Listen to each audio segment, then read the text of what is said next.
Cuando otros niños pedían videojuegos o zapatos de fútbol para sus cumpleaños, yo quería una cámara desechable, y el proceso de revelar las fotos me parecía algo nada menos que magia. Mi pasión por la fotografía me acompañó durante toda la secundaria, etapa por la que mis padres, con infinita frustración, vieron que mostraba muy poco interés. Entiendo por qué les estresaba mi bajo rendimiento académico. No me gustaba que los maestros me molestaran todos los días. Yo simplemente sabía lo que quería hacer con mi vida. Así que al salir de la escuela a los 16 años, me lancé a hacerlo. Fui asistente de un fotógrafo profesional durante un año. Me familiaricé con el trabajo y luego empecé a trabajar como freelance para cualquiera que pagara. Me tomó algunos años construir un portafolio serio, pero una vez que lo tuve, junto con la experiencia necesaria, estuve listo para postularme a trabajos serios. El mercado laboral en fotografía puede ser interesante, por decirlo de alguna manera, y sin entrar en demasiados detalles escabrosos o tediosos, digamos que no había muchas oportunidades que no fueran extremadamente sórdidas o sumamente aburridas. Pero hubo un trabajo que me llamó la atención tanto que salté a la oportunidad de postularme. Fotógrafo internacional para The Times, uno de los periódicos más prestigiosos en la historia británica. Envié mi solicitud. Luego tuve una entrevista que me puso tan nervioso que estaba convencido de que la había perdido. Pero de alguna manera alguien vio algún potencial en mí, y recibí la llamada con buenas noticias pocos días después. Ese trabajo me llevó por todo el mundo, y fue increíble. Pero de vez en cuando tenía la oportunidad de ir a lugares un tanto arriesgados. Fui a Afganistán en 2011, a Irak en 2012, y luego en enero de 2014, me preguntaron si quería ir a Siria. Para aquellos que necesiten un resumen rápido, la guerra civil en Siria comenzó a mediados de 2012, tras un año de protestas ardientes y brutales represiones del gobierno. 2013 fue un año de escalada, con varios grupos armados de rebeldes recibiendo apoyo extranjero y llevando la lucha contra las fuerzas del gobierno. Sin embargo, el año 2014 marcó un cambio importante en el panorama de esa resistencia. A finales de 2013, eran en su mayoría grupos seculares de rebeldes pro-democracia, luchando bajo el estandarte del Ejército Libre Sirio. Pero después del Año Nuevo, empezamos a escuchar sobre la aparición de grupos islamistas y yihadistas, algunos de los cuales se decía que estaban conectados con Al-Qaeda. El trabajo de nuestro equipo consistía en adentrarnos en Alepo, contactar con nuestro enlace en el Ejército Libre Sirio y averiguar qué relación, si es que había alguna, tenía el ELS con los yihadistas. Volamos a Turquía a finales de febrero, pasamos algunos días en una ciudad cercana a la frontera siria, y luego cruzamos a Siria a principios de marzo. La sensación era completamente distinta a la que tuve en Irak y Afganistán, porque en esos países el conflicto comenzaba a disminuir, mientras que Siria era un conflicto en vivo, una guerra en curso. No volamos en un avión militar ni cruzamos la frontera después de que nos revisaran los pasaportes. Entramos a Siria sin permiso, sin red de seguridad y sin idea de lo que podría suceder, y les puedo decir que eso se sintió muy diferente. Después de conducir hasta el este de Alepo, nos encontramos con nuestro contacto rebelde en un lugar llamado Jabal Badro. El periodista con el que estaba, Benjamín, ya había trabajado con Oscar en un viaje anterior a Alepo en 2012, por lo que para ellos fue una reunión bastante emotiva. Benjamín se ganó a Oscar y a su unidad de rebeldes en su primera visita al traerles cartones de cigarrillos y cajas de medicamentos básicos, y en 2014 hizo lo mismo cuando yo estaba con ellos. Al parecer, repartir paracetamol y paquetes de cigarrillos te hace muy popular en una zona de guerra. Así que la semana que pasamos con la unidad de Oscar fue tan positiva como productiva. Aprendí algo de árabe, celebré con los rebeldes y tomé al menos media docena de fotos que consideré de las mejores que había hecho. Pero esa primera semana fue poco más que una aclimatación, tanto física, vaya que hacía calor, como mental, porque planeábamos pasar nuestra segunda semana con otro grupo de rebeldes que, a diferencia del grupo de Oscar, estaba mucho más relacionado con el grupo yihadista conocido como el Frente al-Nusra. El FN, como lo llamaré de ahora en adelante para simplificar, estaba en realidad conectado con Al-Qaeda en un momento, y su líder, un auténtico demente, había estado en Irak durante varios años antes de ser enviado a Siria en 2011 con el objetivo de explotar el caos de la guerra civil para ganar un punto de apoyo entre la población. Pero una vez allí y después de probar el poder, no quiso soltarlo. El demente líder del FN era justo eso. Demente, pero no era estúpido.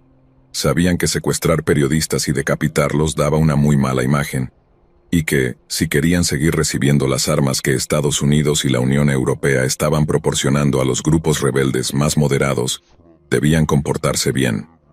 Saber que no seríamos cazados activamente era probablemente la única razón por la que nos sentíamos medianamente seguros viajando cerca de las áreas controladas por el FN. Pero, aún así, no teníamos el menor deseo de conectar con ese grupo, sus líderes ni sus combatientes. El único problema fue que el destino tenía otros planes. Encontrarse por la ciudad, especialmente si no la conoces muy bien, puede ser difícil en el mejor de los casos, pero imaginen que todo lo que usas como referencia, ya sean señales de tráfico, puntos de referencia o lugares de negocio, de repente están destruidos. De pronto incluso personas que conocían Alepo tenían problemas para orientarse. No estoy hablando solo de unos cuantos agujeros de bala o cráteres. Calles enteras habían sido arrasadas por bombardeos aéreos. Y aparte de todos los escombros, nuestro conductor decía que la capa delgada de polvo, sobre todo, hacía que todas las calles serpenteantes del este de Alepo parecieran iguales. Ya se podrán imaginar lo que pasó, pero yo soy fotógrafo, no escritor, así que dejaré las estructuras narrativas a los profesionales y seguiré con mi historia. En nuestro camino para encontrarnos con el otro grupo de rebeldes, menos intimidante, tomamos un giro equivocado. No nos dimos cuenta de que habíamos tomado el camino equivocado hasta que las personas que pensábamos que habían sido enviadas a encontrarse con nosotros de repente, apuntaron sus armas hacia nosotros y nos ordenaron arrodillarnos. No teníamos idea de lo que estaba sucediendo ni de quiénes eran, así que inicialmente pensamos que se trataba de otro grupo de rebeldes pro democracia que estaba siendo un poco paranoico con respecto a su seguridad. Todos estaban aterrados de los espías, pero luego nos enteramos de que no habíamos sido bienvenidos por futuros amigos un tanto paranoicos. Habíamos sido tomados como prisioneros por un grupo diferente, uno con fuertes vínculos tanto con el FN como con otro grupo yihadista, que aún no se había hecho famoso. Una vez que quedó claro que nos habían tomado prisioneros, nuestro conductor, que también fue capturado junto con nosotros, comenzó inmediatamente a negociar nuestra liberación. Pensamos que solo querían dinero y se les prometió mucho, pero según el líder del grupo, un tal Abu Khaled, recibirían mucho más dinero vendiéndonos a otro grupo de militantes mucho más rico, que operaba en un lugar llamado Raqqa. Le preguntamos qué pasaría con nosotros allí, pero Abu Khaled dijo que ni lo sabía ni le importaba. Solo le importaba la enorme cantidad de dinero que el grupo de Raqqa ofrecía por prisioneros británicos o estadounidenses. Fue un momento sombrío aceptar que probablemente seríamos retenidos como rehenes durante mucho tiempo. Benjamín y yo confiábamos en que tanto nuestros gobiernos como nuestros empleadores trabajarían para asegurar nuestra liberación, así como la de nuestro conductor, Atman. Y para nosotros era solo cuestión de tiempo antes de que fuéramos liberados. En esa etapa de la guerra, todo se trataba de conseguir respaldo o financiamiento del exterior. No tenía mucho sentido para ningún grupo armado simplemente matarnos. De hecho, pensábamos que estábamos en más peligro de ser atrapados y ejecutados por leales al gobierno que por cualquier grupo de rebeldes, incluidos los yihadistas. Había demasiado dinero que ganar rescatándonos. Así que, aunque este misterioso grupo estaba dispuesto a pagarle a nuestro captor $40,000 por los dos, era una inversión de la que podrían ganar millones. Puede sonar un poco loco para algunos y me parece algo descabellado al escribirlo años después, pero estar prisionero no fue tan malo. El grupo que nos tomó como prisioneros solo quería hacer dinero, y odiaban a los leales al gobierno mucho más de lo que nos podrían odiar a nosotros. Así que después de algunos días, nuestros guardias empezaron a suavizar su actitud hacia nosotros. Tenían que alimentarnos y mantenernos seguros porque el otro grupo yihadista nos quería vivos e ilesos. Después de unos días de ser figuras habituales en el complejo que ocupaban, nos quitaron las restricciones, nos invitaron a subir desde el sótano donde nos tenían, y luego básicamente nos dejaron pasear. A Atman le dijeron que, si intentábamos huir, nos matarían. Pero aparte de eso, solo debíamos comportarnos. Podíamos hablar con los yihadistas en nuestro árabe roto, pero para diálogos serios usábamos a nuestro conductor, Atman, como traductor. El grupo que nos retenía no eran combatientes de primera línea. Su único trabajo era vigilarnos, y como en realidad eran tipos bastante decentes que simplemente habían sido arrastrados al torbellino de la guerra civil del país, empezamos a hablar de esto y aquello. Tenían mucha curiosidad sobre nuestras vidas en Londres, y les aseguro que nos hicieron 1000 preguntas durante los 9 días que estuvimos en cautiverio. Querían saber cómo era Londres, qué tipo de comida comíamos en casa y en qué tipo de lugares vivíamos. Pero Abu, claramente el guardia más experimentado entre ellos, parecía particularmente interesado en saber qué equipos de fútbol apoyábamos. A Benjamín no le interesaba mucho el fútbol. Él había ido a una escuela privada y era más aficionado al rugby. Pero para mí, mis pasiones eran primero la fotografía y luego el fútbol. Y tenía, y aún tengo, un cariño especial por mi equipo local, el Queen's Park Rangers. Sé que recibiré algunas críticas de mis compañeros fans por esto, pero el QPR no es un equipo grande, y asumiendo que Abu solo seguía la liga principal, no esperaba que lo conociera. Pero cuando le dije que era fan del QPR, su cara se iluminó y lanzó un gran discurso a Atman, que estaba actuando como nuestro traductor. Reconocí algunas palabras aquí y allá y repetía QPR en su acento una y otra vez, así que sabía que estaba hablando del club de fútbol. Entonces Atman se vuelve hacia mí y en pocas palabras, esto fue lo que me dijo. Abu dice que es un gran admirador de tu mediocampista marroquí atacante, Adel Taarabt, y me quedé boquiabierto. Pero Atman continuó. Abu dice que la contribución de 19 goles y 16 asistencias de Taarabt a la temporada 2011 del QPR fue un gran logro para un jugador de su edad, y que merecía completamente ganar el premio de jugador de la temporada del campeonato. ¿Y saben qué? Abu estaba en lo correcto. Como fan acérrimo del QPR, yo también amaba a Taarabt, y todavía lo hago.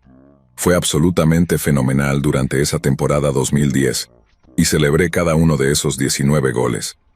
A través de Atman, le pregunté a Abu si recordaba el gol que Taarabt marcó en el Boxing Day de 2010. Abu saltó del suelo con una gran sonrisa en su cara y empezó a imitar los movimientos exactos de lo que se conoció como el Christmas Cracker, cracker navideño. Hizo el ademán del truco de Taarabt con el talón para engañar a un jugador.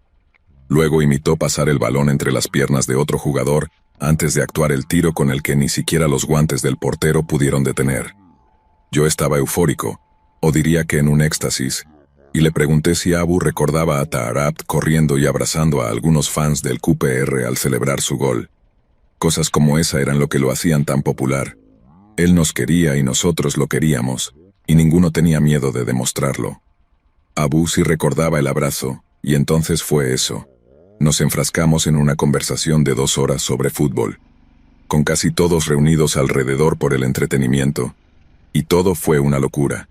Ahí estaba yo, teniendo una conversación profunda sobre fútbol con el hombre que me había tomado como rehén. Eso marcó un punto alto en nuestro tiempo en cautiverio, porque por un breve momento ya no éramos prisioneros. Era como si estuviéramos entre amigos, y aunque no lo sabía en ese momento, creo que esa charla sobre Taarabt fue la que nos salvó la vida. Pasamos otros 2 días en el complejo de Abu, y esos fueron probablemente los 2 mejores días que pasamos allí. Nos dieron porciones generosas cuando nos invitaron a cenar con el resto de los rebeldes, y después compartían cigarrillos y dulces con nosotros. Luego de cenar, nos hacían cientos de preguntas sobre nuestras vidas en Londres. Sin embargo, después de 1 hora de charla, Abu pidió si podíamos tener una conversación en privado, y por privado quería decir conmigo, él y claro, Atman. Nos dirigimos a un rincón tranquilo y a través de nuestro conductor convertido en traductor, le pregunté si había alguna novedad sobre el intercambio de rehenes. Dejé claro que no estaba exigiendo nada, solo estaba ansioso por estar en la oscuridad sobre cuándo y dónde nos trasladarían. Abu miró a Atman, luego a mí, y tras un suspiro y un momento de reflexión, comenzó a dar su respuesta a Atman para que la tradujera. A medida que le hablaba, veía cómo el color desaparecía lentamente del rostro de Atman. Se volvió hacia mí, y en pocas palabras, esto fue lo que dijo. Abu dice que está dudando en vendernos al grupo en Raqqa. Al principio pensé que era porque Abu pensaba que le estaban dando poco dinero por nosotros, y la idea de vendernos por una cantidad insignificante para que otro grupo pudiera ganar millones probablemente le habría dejado un mal sabor de boca. Pero eso no era lo que le molestaba. Dijo que podía vivir con la perspectiva de vendernos a alguien que eventualmente nos liberaría. Pero eso no era lo que este otro grupo planeaba hacer. Este otro grupo tenía varios nombres en ese momento: el Consejo de la Shura de los Muyahidines, el Ejército de los Victoriosos, la Congregación del Monoteísmo y la Yihad. Pero el nombre que adoptaron en los meses siguientes es uno que vivirá en la infamia: ISIS. El grupo que quería comprarnos estaba a solo unos meses de renombrarse oficialmente como el Estado Islámico, y la razón por la que nos querían vivos era porque planeaban decapitarnos, filmarlo, y luego convertir nuestras ejecuciones en videos de propaganda estilizados que acabarían en Internet. Para el momento en que Atman terminó de contarme eso, que era todo menos su posterior cambio de nombre, seguramente estaba tan pálido como él. Entonces le rogué a Abu que no nos vendiera a esas personas, que podíamos garantizarles decenas de miles de libras si nos rescataban en lugar de vendernos. Nos dijeron que era demasiado tarde, que ISIS ya estaba en camino a recogerlos. Estarían en el lugar de intercambio a pocos kilómetros de Alepo en menos de 48 horas. Y si no estábamos allí para que nos recogieran, habría problemas. Para entonces, Atman había tomado el liderazgo de la conversación, y después de algunos minutos más de hablar, me dio la esencia de lo que se había dicho. Abu nos iba a escoltar de regreso con nuestro contacto Oscar, y luego diría a sus jefes y a los tipos de ISIS que habíamos logrado escapar durante un ataque de soldados del gobierno. Solo tenía dos condiciones. La primera era que nos largáramos de Alepo de inmediato. Si sus jefes se enteraban de que nos había dejado ir, estaba muerto, así que eso no era negociable. La segunda condición era que le diera la pequeña tarjeta de socio del club de aficionados del QPR que tenía en mi billetera, para que tuviera algo con lo cual recordarme. Se la di en un segundo, y unas pocas horas después estábamos en movimiento nuevamente, de regreso con el grupo de Oscar, con quienes habíamos pasado nuestros primeros días. 48 horas después, cuando debimos haber sido entregados a nuestros ejecutores de ISIS, estábamos esperando en el aeropuerto de Hatay nuestro vuelo de regreso a casa.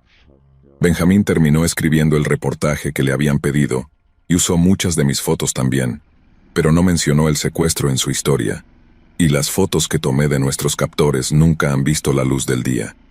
Yo quería que Benjamín pudiera agradecer a Abu en su historia, pero sabíamos que eso no sería posible sin poner en riesgo su seguridad. Tras una prolongada e intensa batalla, el ejército sirio recuperó el control total de Alepo en diciembre de 2016.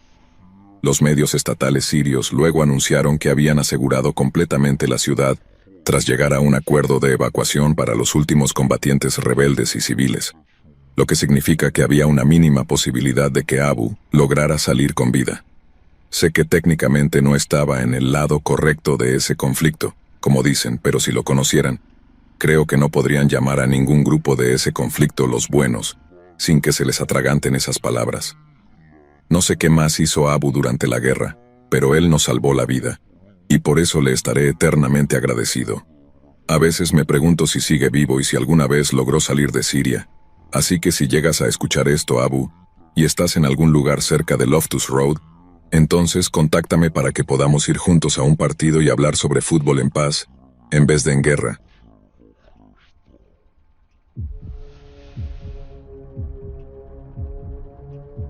En abril de 2016, mi amigo Antonio y yo íbamos de camino a una fiesta de cumpleaños en nuestra ciudad natal de Baton Rouge. Era el 23º cumpleaños de una amiga en común, y para celebrar la ocasión, sus padres le permitieron hacer una fiesta en su casa en Santa María. Recuerdo estar increíblemente emocionado por la fiesta, y parte de la razón era que en Santa María hay casas realmente hermosas, lugares increíbles para organizar una fiesta. El único problema era que ninguno de los dos conocía muy bien el vecindario. Yo iba al volante mientras Antonio estaba en el asiento del pasajero con su teléfono en la mano, tratando de averiguar exactamente a dónde teníamos que ir, mientras hacía de DJ para la música previa a la fiesta. Y aunque era muy bueno eligiendo canciones para animarnos, no era precisamente el mejor navegador que podía haber pedido. Santa María está dividida en 4 secciones distintas, y entre ellas está el campo de golf de Santa María. Al final encontramos la sección correcta, Pero el verdadero problema vino cuando tuvimos que encontrar la calle correcta. Un mensaje de texto de un amigo nos dijo que necesitábamos un número en Manchac, así que estábamos buscando algo como Manchac Road o Manchac Avenue, pero después de girar en Manchac Lake Drive, que pensamos era el correcto, nos encontramos con Manchac Way Avenue, Manchac Trace Avenue y Manchac Crossing Avenue. 4 calles diferentes con el nombre de Manchac, lo que significaba que no teníamos idea de en cuál estaba la fiesta. Le pedí a Antonio que llamara a uno de nuestros amigos para confirmar la dirección, pero cuando finalmente logramos comunicarnos con alguien, la música era demasiado alta como para que nos diera una respuesta coherente. Nos dijo que iba a verificar la dirección con nuestra amiga y nos llamaría de vuelta, pero no lo hizo, y terminamos conduciendo de arriba a abajo por las calles Manchac, tratando de averiguar si era el número que nos dieron en Manchac Way o el mismo número en otra calle Manchac. Intentamos buscar pistas, cosas como autos estacionados frente a la casa, grupos de personas charlando en el porche, o tal vez el leve retumbar de un bajo a la distancia. Las cosas hubieran sido más fáciles si la fiesta hubiera sido dentro de la casa, pero parte del acuerdo para usar la casa de sus padres era que la fiesta fuera en el patio trasero y el área de la piscina, para que la casa no se ensuciara. Pero eso también significaba que las casas con el mismo número parecían casi idénticas. Estaban oscuras por fuera, ninguna tenía señales obvias de actividad, y ambas casas tenían un montón de autos estacionados afuera. Así que, al final, decidimos meternos en la entrada de una de las casas Manchac, porque pensamos que lo peor que podría pasar era que un dueño de casa muy confundido nos dijera que era en la otra casa. Así que manejé por la entrada, detuve el auto y entonces Antonio y yo nos quedamos en silencio un momento. Recuerdo el silencio total y absoluto de estar en esa entrada, y cómo sentí fuertemente que no estábamos en la dirección correcta. La casa estaba oscura y parecía que las cortinas estaban cerradas, pero entonces un parpadeo de movimiento cerca de las cortinas llamó nuestra atención. Sabíamos que alguien estaba en casa, pero si esa era la casa donde estaba la fiesta, dudaba mucho que alguien estuviera escondido en una habitación delantera, espiando los autos en la entrada. Le dije a Antonio que no creía que fuera el lugar, pero él insistió en tocar la puerta solo para asegurarse. Le dije que no estaba seguro de que fuera una buena idea, y lo último que me dijo fue, ¿qué es lo peor que podría pasar? De repente mi parabrisas estalló. Llovieron fragmentos de vidrio sobre nosotros mientras sonaban disparos, y recuerdo ver destellos que provenían de la oscuridad de una ventana en el segundo piso. Recuerdo cómo mi corazón latía con fuerza en mi pecho, mientras mi mente procesaba lo que estaba pasando. Lo siguiente fue que me agaché, encorvándome y tratando de respirar, mientras la cruda realidad me golpeaba. Nos estaban disparando. El tiempo parecía ralentizarse. Sentía cada bala golpeando el auto y me sentía paralizado por el terror. Y entonces, de repente, fue como si escuchara una voz en mi cabeza gritando, «Pon el auto en reversa o estarán muertos». El pánico puro se convirtió en necesidad de actuar, y recuerdo cómo luché con la palanca de cambios antes de poner rápidamente el auto en reversa. Las llantas patinaron un poco cuando pisé el pedal a fondo, haciendo que chillaran antes de dar un salto repentino hacia atrás. Oía a Antonio gritar algo, pero no podía entender qué, ya que estaba demasiado concentrado en el retrovisor para ver si había alguien detrás de nosotros. Luego pusimos el auto en marcha y aceleramos en la noche, con el aire entrando en el auto por donde el parabrisas ya no estaba.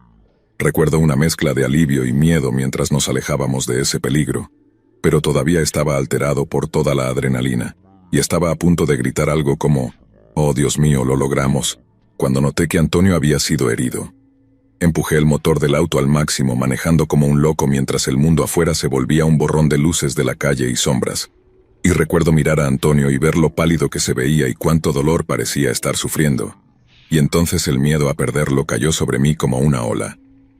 No dejaba de gritarle que aguantara, que íbamos al hospital y que llegaríamos en unos pocos minutos, porque lo único que tenía que hacer era seguir con el pie en el acelerador, quedarme en la interestatal y tomar la rampa de salida en cuanto viéramos el Baton Rouge General.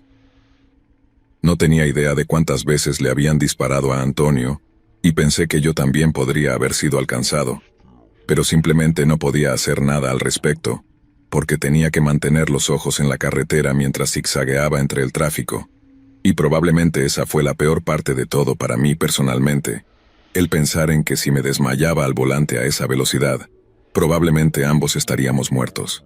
Pensé que podía sentir sangre en mi estómago y piernas porque se sentía muy cálido y húmedo ahí abajo, pero como dije, no podía mirar, o sería el fin para ambos. Recuerdo que casi choco con otro auto mientras giraba en la rampa de salida, y luego casi choco una segunda vez mientras derrapaba en el estacionamiento del hospital. Me detuve casi justo afuera de las puertas, salté del lado del conductor, y luego corrí hacia el lado de Antonio mientras pedía ayuda a gritos. Abrí su puerta, algo esperanzado por lo rápido que habíamos llegado, pero cuando vi la cara de Antonio entré en pánico. Estaba pálido como una sábana, luchaba por respirar, había sangre por todas partes, y sus ojos parecían casi vidriosos, como si estuviera a minutos de la muerte. No dejaba de gritarle que se quedara conmigo, sacudiéndolo por el hombro y diciéndole que la ayuda estaba en camino.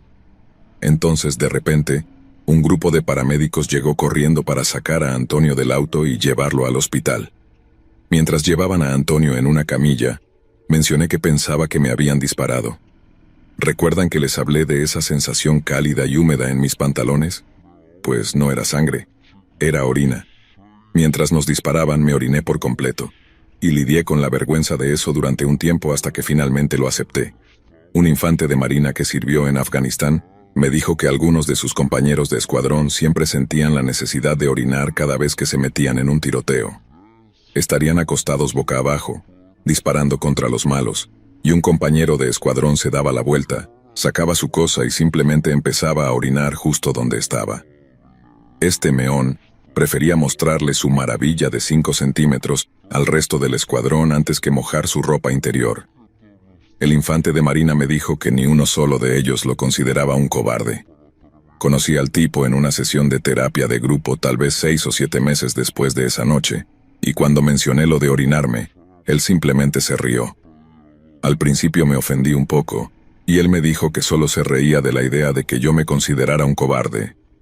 Ya había escuchado mi historia, y me consideraba uno de los tipos más valientes que había conocido. Me dijo que había hecho exactamente lo correcto al pie de la letra, en términos de entrar en modo acción y correr al hospital.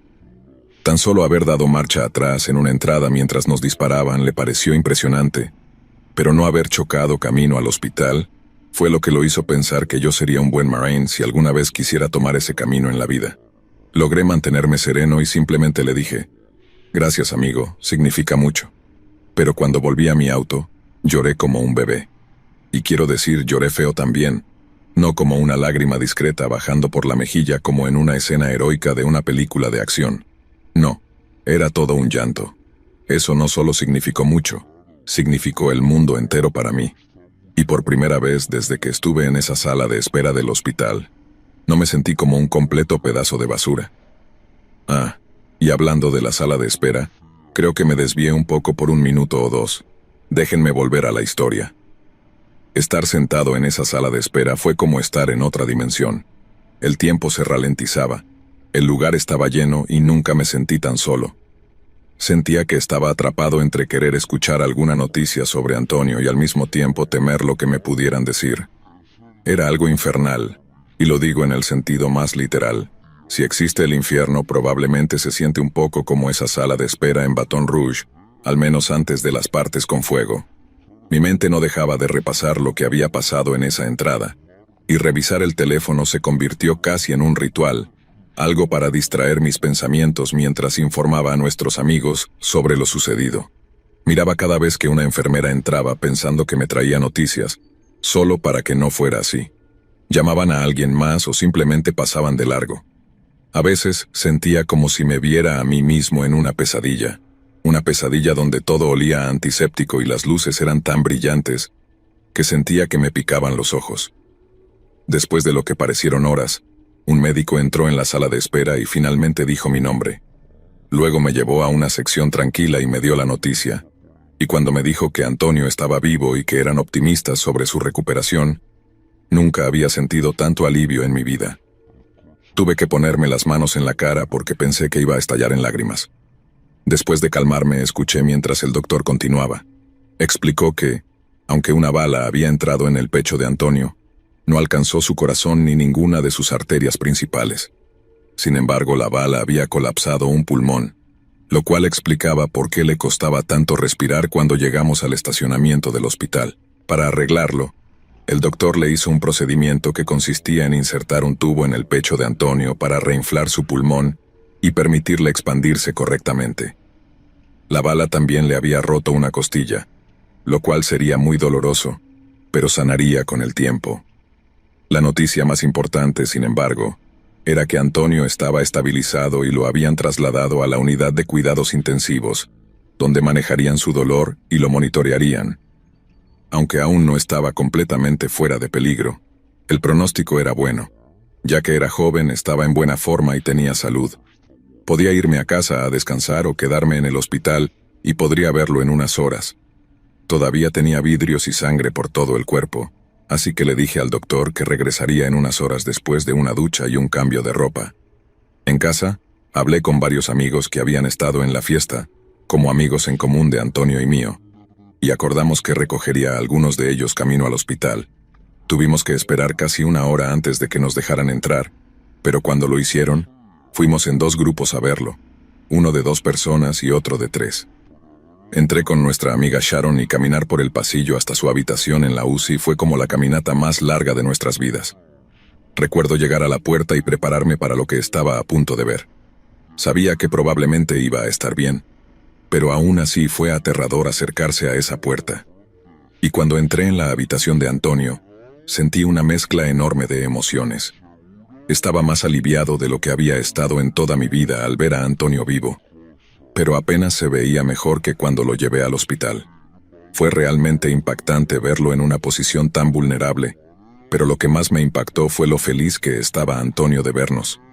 Todavía estaba débil y no podía moverse en absoluto, pero tuvo suficiente energía después de despertarse de la cirugía para hablar con nosotros un poco antes de que las enfermeras nos pidieran salir de la habitación, diciendo que Antonio necesitaba descansar. Pero antes de irnos, Antonio y yo tuvimos algo así como un momento juntos. Me dijo que le había salvado la vida, pero le dije que estaba equivocado, muy equivocado. Fue él quien me salvó la vida, porque si yo hubiera manejado a esa fiesta solo, no tengo ninguna duda de que quien nos disparó habría apuntado a mí y no a él. Antonio no había abierto su puerta todavía, así que las luces de mi auto no se encendieron, pero lo que sí tenía Antonio era su teléfono con el brillo al máximo, sosteniéndolo a la altura del pecho, lo cual desde el punto de vista del tirador, probablemente lo iluminó como un árbol de Navidad. El tipo era un pésimo tirador, y solo logró un impacto directo, pero no tengo ninguna duda de que usó la luz del teléfono de Antonio como punto de referencia, para saber a dónde disparar, y si Antonio no hubiera estado ahí, entonces habría sido yo quien recibiría ese único disparo afortunado del tirador. Y entonces definitivamente me habría desmayado camino al hospital si no me mataba instantáneamente con ese disparo. En pocas palabras, él recibió la bala que estaba destinada a mí. Antonio estuvo en el hospital poco más de una semana, y curiosamente fue el mismo día en que el hombre que le disparó se declaró culpable de intento de homicidio. Le bajaron la pena después, en lugar de asesinato, porque aparentemente en el último año esa casa había sido blanco de 2 invasiones domiciliarias, por parte de 2 grupos diferentes. Uno de los grupos terminó en prisión, y al parecer uno de los chicos le dijo al tirador que sus amigos iban a ajustar cuentas con él. Así que cuando nos vio entrar en su entrada en un auto que no reconoció, nos disparó antes de darnos la oportunidad de identificarnos. Su abogado dijo que estaba tan asustado que no quería correr ningún riesgo, pero incluso siendo su primera condena, el juez lo llamó un peligro para los demás y le dio 3 años de prisión. Me habría gustado que le dieran más tiempo, pero hubo un momento en que pensamos que tal vez no recibiría ninguna condena, así que recibiera al menos algo de tiempo fue un alivio bastante grande. Antonio, desde entonces, ha logrado recuperarse completamente, y de alguna manera ha logrado encontrar en su corazón perdonar al tipo que le disparó. Supongo que esa es la clase de gracia que debí esperar de él, pero para mí es mucho más difícil simplemente perdonar y olvidar. No cuando los dos estuvimos tan cerca de la muerte.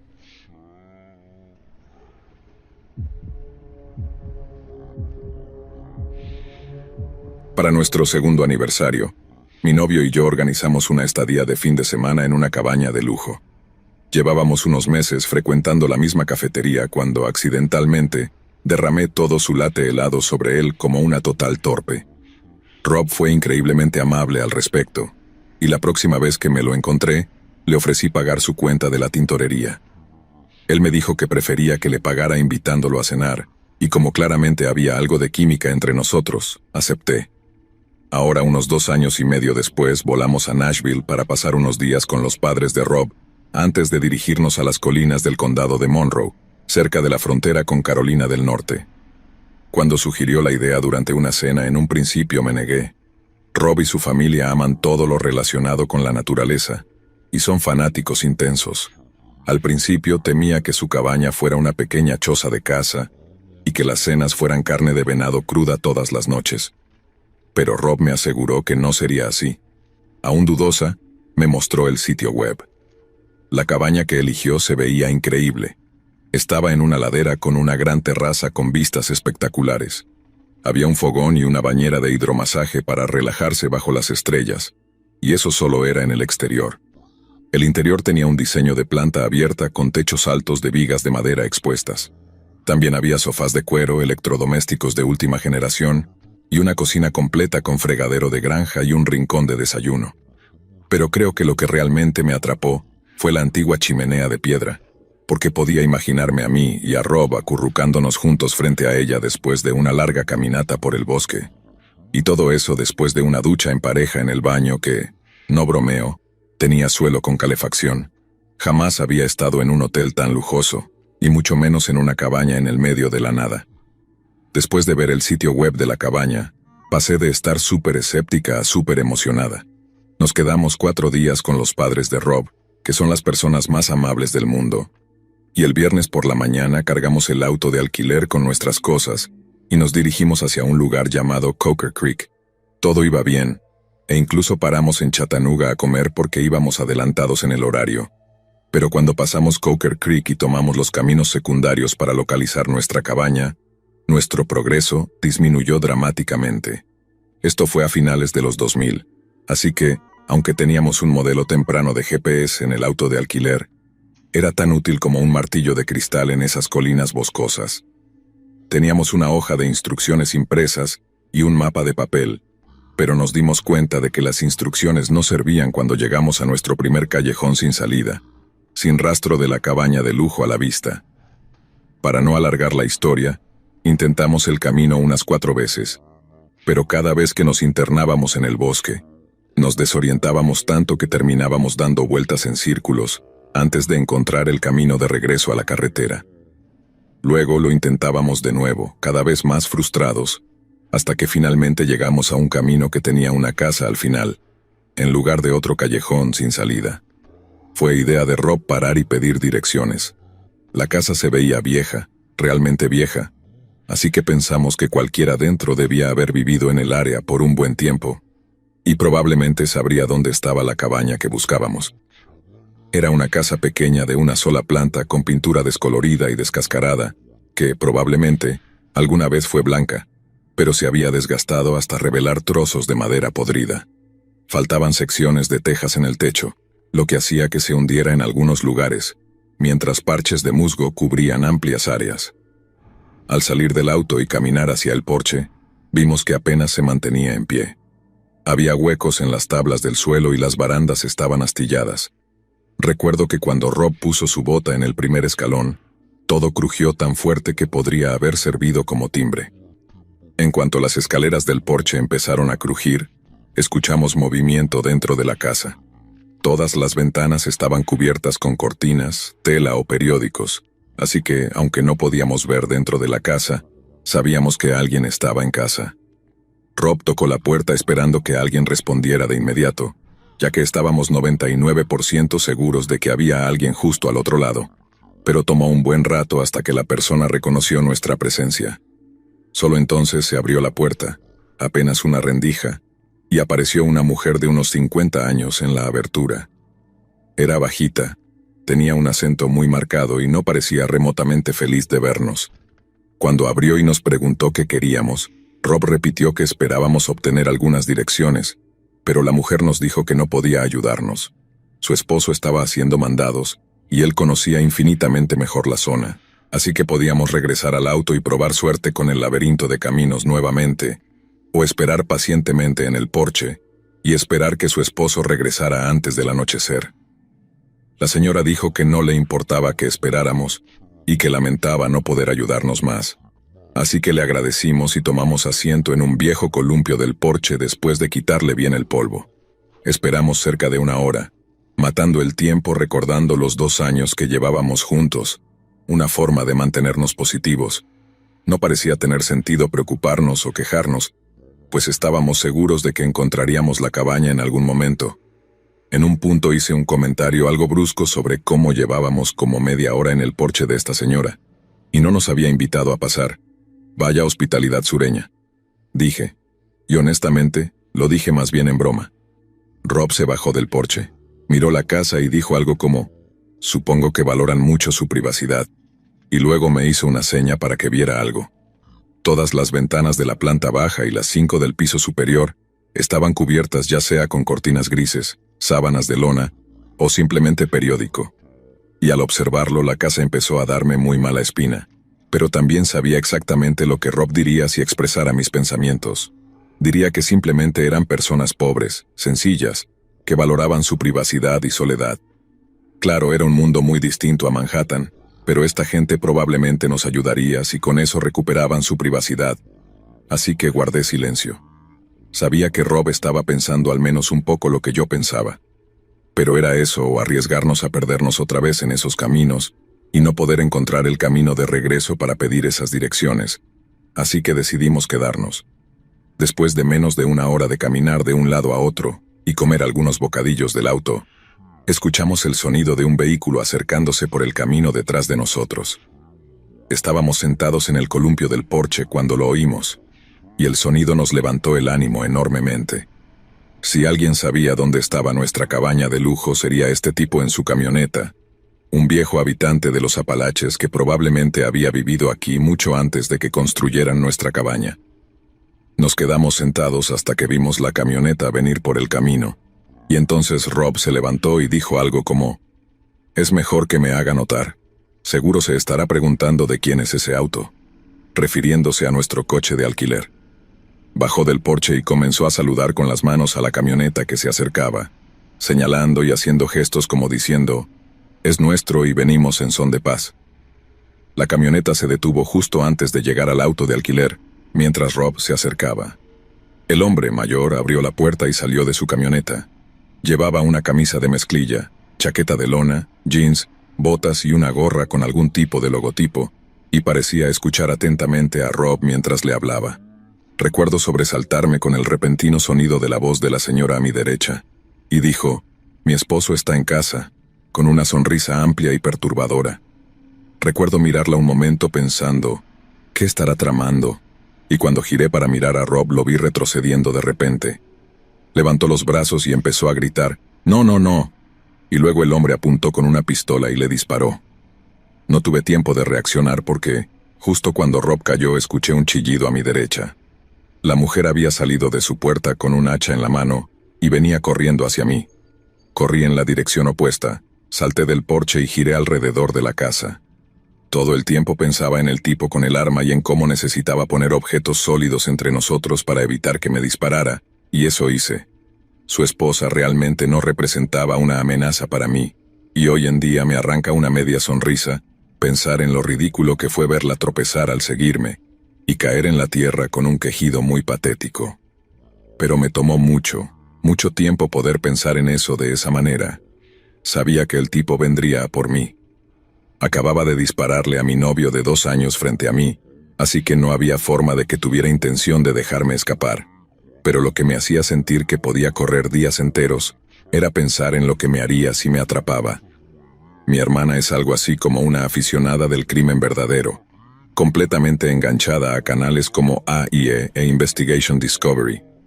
Así que cada vez que iba a su casa a tomar unas copas de vino después del trabajo, inevitablemente me contaba las historias de los últimos programas de crímenes reales que había estado viendo.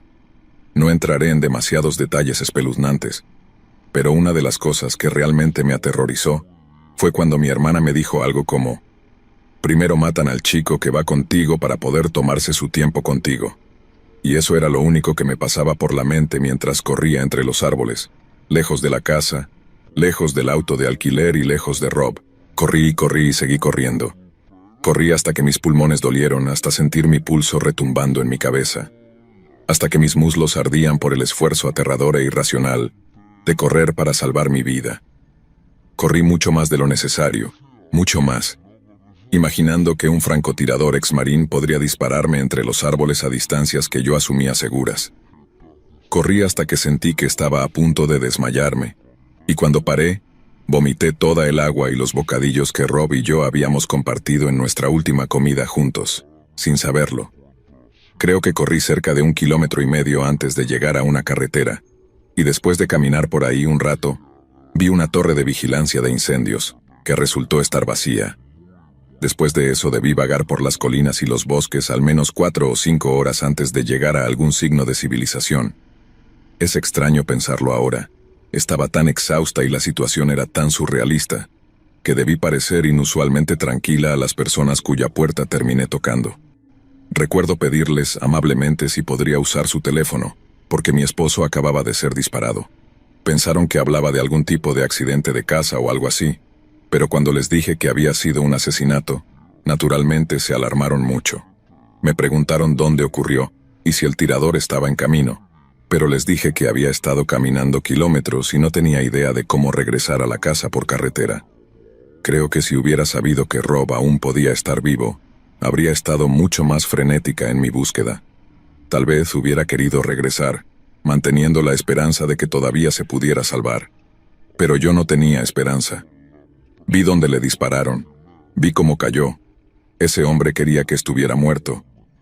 Rob probablemente murió en el momento en que yo me detuve a vomitar. Así que en lugar de regresar, llamé a la policía y esperé en la casa de esas personas hasta que llegaron. Me pidieron que les mostrara dónde estaba la casa en un mapa, y les dije que solo conocía la zona aproximada. Pero les mostré lo mejor que pude. Buscaron durante días, pero la casa no era más que un montón de ruinas humeantes cuando finalmente la localizaron, y el cuerpo de Rob no estaba en ninguna parte. Sus padres mantuvieron su nombre en el registro de personas desaparecidas durante unos años, con la esperanza de que, si alguien encontraba sus restos, el proceso de identificación fuera más fácil. Pero hace unos 18 meses, la mamá y el papá de Rob completaron el proceso para declararlo legalmente muerto. Manteníamos una pequeña esperanza, pero en algún momento teníamos que enfrentar los hechos. Rob nunca regresaría a casa. Se había ido para siempre. Celebramos un funeral oficial para él el mes siguiente, y como no se me ocurre otra forma de terminar esto, cerraré con el elogio que leí en su funeral. Rob fue más que un compañero. Fue mi mejor amigo, la persona a la que podía acudir en busca de luz cuando los días parecían oscuros. Vivió con un espíritu que abrazaba cada momento, que encontraba belleza y significado en las pequeñas cosas. Su amabilidad y generosidad tocaban a todos los que conocía, y su amor enriqueció mi vida más de lo que jamás imaginé. Aunque nuestro tiempo juntos fue demasiado breve, estoy agradecida más allá de las palabras por haberlo amado y haber sido amada por él. No solo está con nosotros en la memoria, está en cada risa, en cada acto de bondad y en cada aventura que tomamos en su honor. Así que gracias, Rob, por cada momento precioso. Te llevaré conmigo, siempre.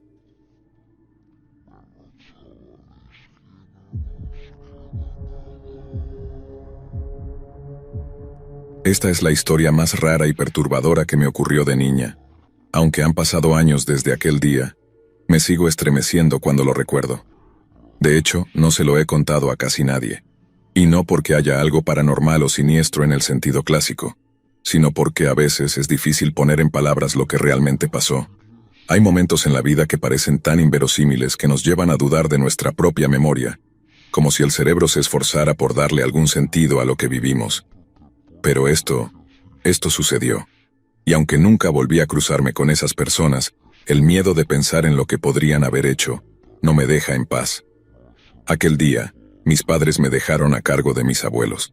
Vivíamos en un vecindario tranquilo, en una ciudad mediana donde todo el mundo se conocía.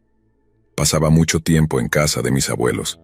Ellos tenían una casa grande, con un jardín enorme lleno de árboles y macetas, que mi abuela cuidaba con un amor que se notaba en cada hoja verde. En el centro del jardín había un columpio de madera en el que me balanceaba durante horas mientras mi abuelo leía el periódico o tallaba alguna figura en madera. Mi abuela, entre tanto, preparaba galletas de canela y dejaba que el aroma de la cocina invadiera toda la casa. Esa mezcla de canela y madera era, para mí, el olor de la felicidad. Ese día mis padres tenían una diligencia importante en el trabajo de mi papá, y como era una reunión larga, se me ocurrió que sería más divertido pasar la tarde en casa de mis abuelos. Mi madre sonrió cuando se lo sugerí, y antes de salir, me preparó mi mochila con algunas cosas, un par de muñecas, algunos bocadillos y una libreta de dibujos donde solía garabatear cualquier cosa que se me viniera a la mente. Al llegar cerca de la casa de mis abuelos, algo inesperado sucedió. Por alguna razón que nunca me explicaron bien, mis padres no pudieron estacionarse frente a la puerta de mis abuelos. Tal vez era algún tipo de evento en la calle, o simplemente no había lugar en ese momento, así que me dejaron en la esquina de siempre y me dijeron que caminara sola el resto del camino. En ese entonces, tenía suficiente edad para no sentirme asustada de caminar una cuadra sola. Era una niña con cierta independencia, y aunque hoy suene raro, en aquel tiempo era muy común que los niños camináramos sin tanta supervisión, especialmente en un vecindario donde todos se conocían. Así que, con mi mochila al hombro y una sonrisa, me despedí de mis padres y comencé a caminar hacia la casa de mis abuelos. La calle estaba tranquila. Apenas había algunos autos estacionados y el sonido de pájaros entre los árboles. Todo era exactamente igual a como lo recordaba. Caminé hasta la casa, aquella casa familiar con su jardín, sus macetas y el columpio de madera esperándome. Al llegar toqué el timbre, como siempre hacía, pero en lugar de la cálida bienvenida de mi abuela, la puerta se abrió y un hombre apareció frente a mí. Era un hombre mayor, eso era evidente. Llevaba una camisa de cuadros un poco arrugada y un par de lentes que le daban un aspecto amable, aunque había algo en él que me incomodaba. Su rostro me resultaba vagamente familiar, y por un momento pensé que tal vez mi abuelo había cambiado de aspecto de algún modo que no entendía. Lo miré un instante, un poco confundida, pero él me sonrió y me llamó por mi nombre, como si todo fuera perfectamente normal. Me saludó con un tono tan cálido que me hizo sentir segura, y como cualquier niña confiada, asumí que debía ser mi abuelo. «¿Cómo estás, querida?», dijo, haciendo un gesto para que entrara. «Pasa, pasa, tu abuela está en la sala». Entré en la casa y noté que el ambiente era diferente, pero al mismo tiempo, algunas cosas me resultaban familiares. Había un leve olor a lavanda, como el que solía usar mi abuela en los cajones de ropa, y algunos muebles eran muy parecidos a los de mis abuelos, aunque no idénticos. Me acomodé en el sillón donde usualmente me sentaba, y fue entonces cuando me percaté de que el material era distinto, como de un terciopelo viejo que me raspaba un poco los brazos. No era el sillón mullido de siempre, pero pensé que tal vez mis abuelos habían hecho algún cambio en la casa sin que yo lo supiera.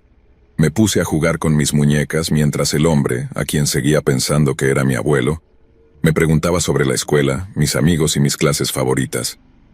Era amable, pero había algo en su tono, una especie de distancia que no lograba identificar. Respondí sus preguntas distraídamente, pero me empezaba a molestar el que me preguntara detalles que mi verdadero abuelo ya sabría de memoria. De repente, la puerta del salón se abrió y entró una mujer. En ese momento, mi confusión se incrementó porque no era la figura de mi abuela la que apareció. La mujer a quien creía recordar de alguna forma, no era exactamente como mi abuela. Su cabello estaba recogido en un moño alto, y su ropa parecía más formal de lo habitual. Se sentó a mi lado y me ofreció un vaso de leche y unas galletas. Aquello me hizo sentir extrañamente cómoda, como si el gesto familiar suavizara mi desconcierto. Mientras comía, ella también me hacía preguntas sobre mis juegos y sobre mis amigos, como si intentara conocerme mejor. Y fue entonces cuando algo se tornó profundamente inquietante. Me preguntaba cosas que mi abuela ya debería saber, cosas pequeñas pero significativas, como si seguía teniendo miedo a la oscuridad o si ya no jugaba con mis muñecas favoritas. Esas preguntas me hacían dudar, pero cada vez que la miraba, Ella sonreía con una expresión que no era ni distante ni cercana, sino una especie de simpatía incómoda que no entendía. Pasó la tarde, y aunque aún me sentía desconcertada, la situación se sentía en una especie de normalidad rota. Los minutos parecían alargarse, y aunque no ocurría nada directamente extraño, algo en el ambiente se sentía fuera de lugar. Mis supuestos abuelos apenas se movían. No había el bullicio que solía haber en casa de mis abuelos, ni los sonidos de la cocina. Era como si ambos estuvieran esperando algo.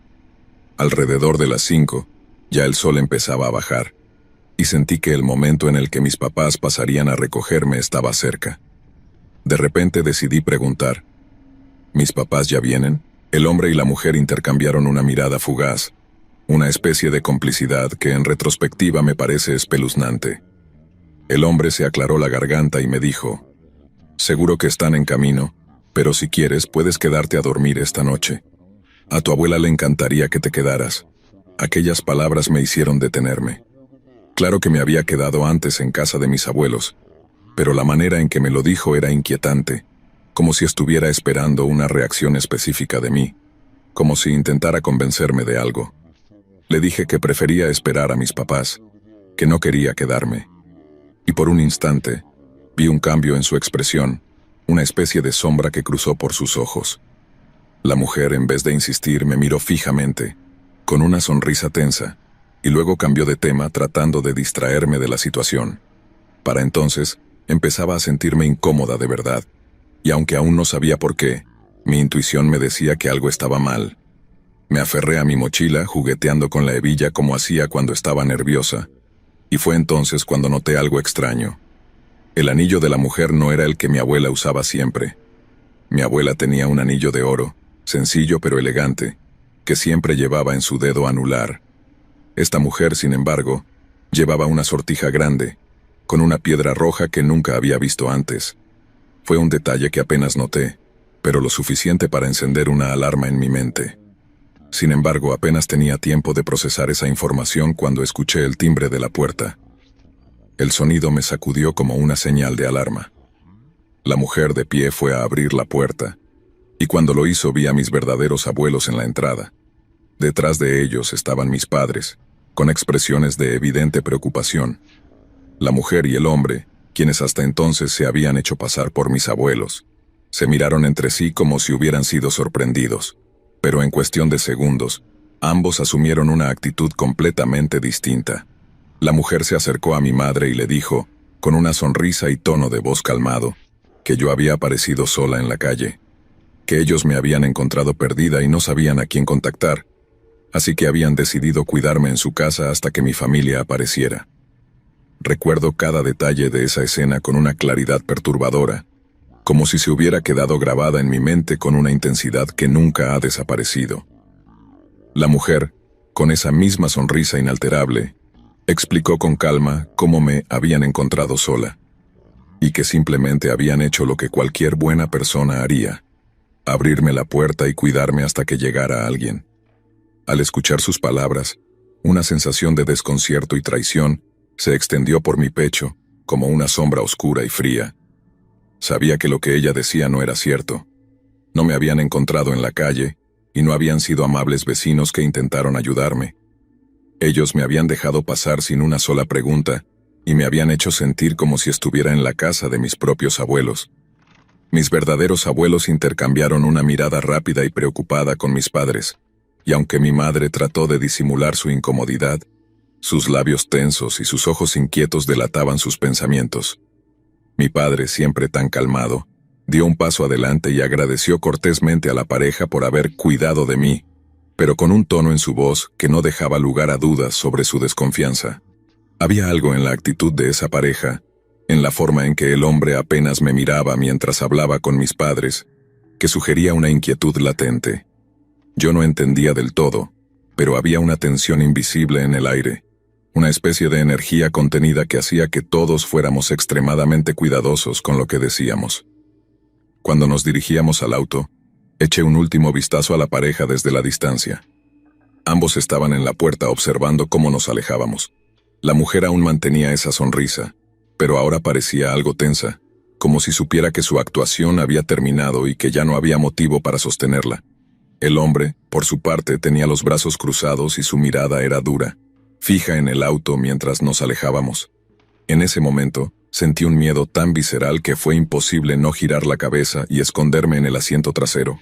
Me acurruqué contra la puerta del auto, abrazando mi mochila, sintiendo un nudo en el estómago que aún me cuesta explicar.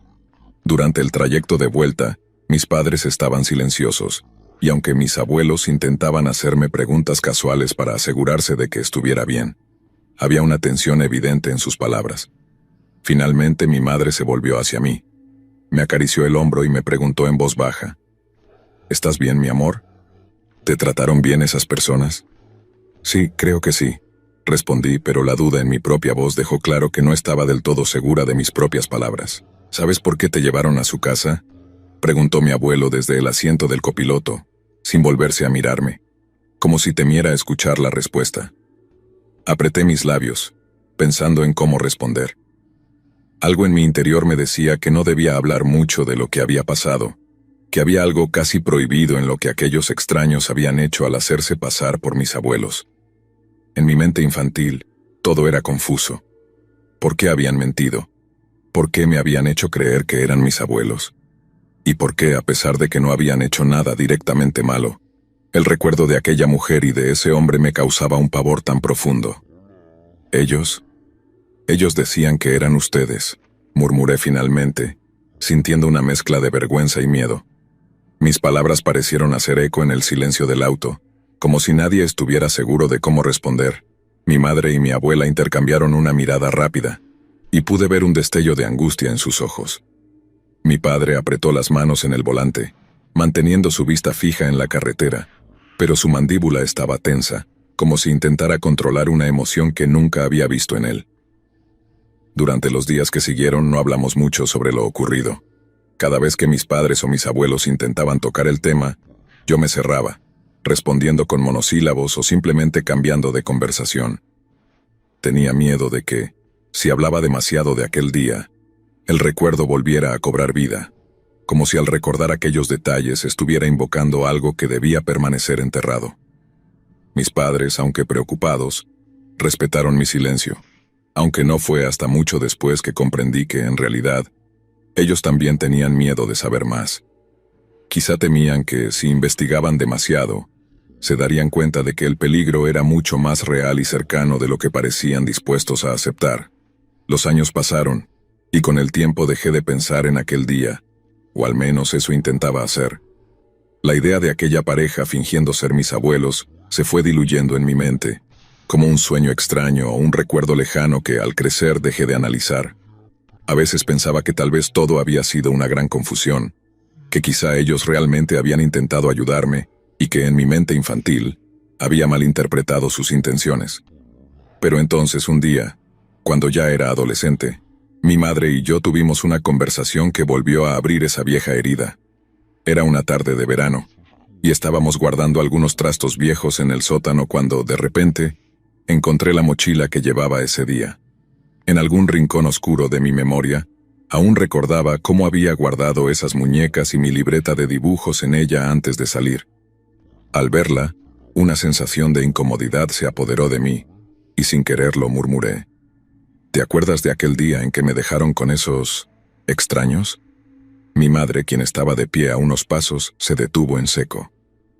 Me miró con una expresión mezcla de sorpresa y preocupación, y por un momento pareció dudar sobre qué decir. Finalmente, suspiró y con voz tranquila, pero cargada de un tono que nunca había escuchado antes, respondió: sí, lo recuerdo. De hecho, fue un día muy difícil para todos nosotros. La forma en que lo dijo, como si el recuerdo le doliera, me intrigó. Decidí preguntarle más, a pesar de que una parte de mí no quería saber. ¿Por qué no hablamos de eso nunca? ¿No te parece raro que esas personas se hicieran pasar por mis abuelos? La última palabra se atoró en mi garganta, como si pronunciarla la hiciera más real. Mi madre me miró durante un largo instante, y pude ver el miedo en sus ojos, ese miedo que tal vez había ocultado todos estos años. Después de un momento, asintió lentamente y murmuró: sí, es raro. Nunca te lo dijimos, pero tu papá y yo intentamos investigar un poco sobre esas personas. Queríamos saber quiénes eran y por qué habían hecho eso. Pero cuando volvimos a esa casa, ya no había nadie. ¿Cómo que no había nadie?, pregunté sintiendo un escalofrío. La casa estaba vacía, sin muebles, sin rastro de que alguien hubiera vivido ahí en mucho tiempo. Nos dijeron que la propiedad estaba en venta desde hacía meses, que nadie había vivido allí en años. Me quedé en silencio, procesando sus palabras, sintiendo que algo se removía dentro de mí, como si una puerta invisible se abriera hacia un rincón oscuro de mi memoria. Todo ese tiempo, había intentado convencerme de que lo que sucedió ese día había sido una simple confusión, que tal vez esas personas solo querían ayudarme. Pero el hecho de que la casa estuviera vacía, el hecho de que no hubiera rastro de ellos, me hizo darme cuenta de que, tal vez, sus intenciones no habían sido tan inocentes. Mi madre se acercó y me tomó de la mano, y por un momento sentí que ambos éramos dos náufragos en un mar de incertidumbre. Ninguna de las dos tenía respuestas, solo preguntas, y el vacío que dejaron aquellas personas se convirtió en una sombra que, aunque invisible, permaneció entre nosotros. Años después, me mudé de la ciudad y construí mi vida en otro lugar, lejos de aquellos recuerdos. Pero incluso ahora de vez en cuando me despierto en mitad de la noche, recordando los rostros de aquellos extraños. Y aunque nunca me hicieron daño, la idea de que pudieran haberlo hecho, de que pasaron horas jugando a ser alguien que no eran, sigue persiguiéndome como una pesadilla de la que no puedo despertar.